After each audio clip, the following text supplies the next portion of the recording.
esto.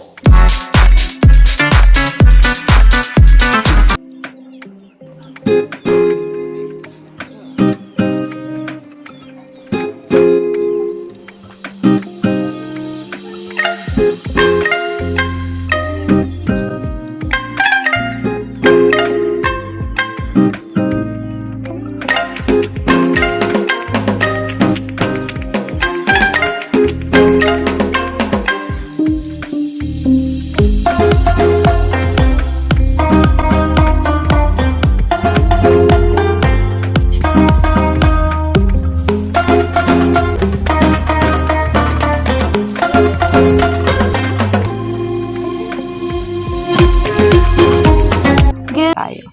So, this is my first time. That's why gusto kong i-record para makita naman ng ibang magsusubstitute kung ano yung first day na gagawin. So, hindi ko nga rin alam kung anong una yung gagawin, pero natututunan na lang yan. So, ayan, pakape-kape muna tayo.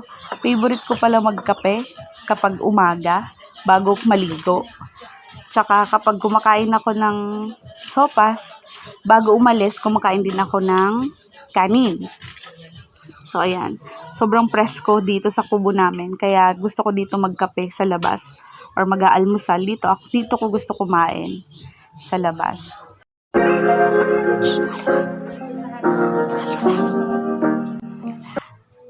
So, ayan.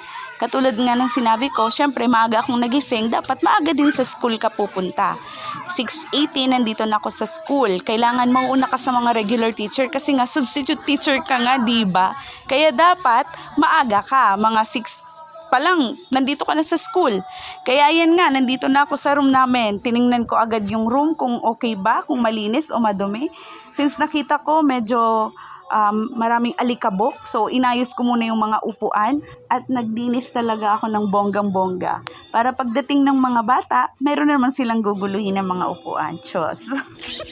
Alam niyo ba, sabi nila, mahirap daw maging guro, nakakapagod daw. Pero para sa akin, kapag ini-enjoy mo yung trabaho at kung mahal mo yung trabaho, maganda yung kalalabasan. Kasi para sa akin, masarap sa pakiramdam yung may natututunan yung mga bata. Ito pa rin, wala pa akong ginagawa kundi maglinis. Ano ba talaga? Janitress ako, teacher. So, sa part ng teacher, normal talaga yan. Nagiging multitasking talaga ang mga guro. Nagiging nurse, pangalawang parent ng mga bata. Kaya iniidolo ko ang mga guro. So, ito na nga, na-meet ko na ang aking grade 6 pupils. So, ayan, pinakuha ko muna sila ng 1/8 paper. At pinakopya ko sa kanila ang I like, I want, and I wish. So, for today's video, magpapakilala muna kami para madali ko silang makilala isa-isa. So, ayan. Bali, pinapunta ko sila sa unahan para magpakilala ng sarili-sarili nila. So, ayan, nag-enjoy ako for today's video. So, sana nagustuhan nyo ang aking short video. Hanggang sa muli, thank you for watching!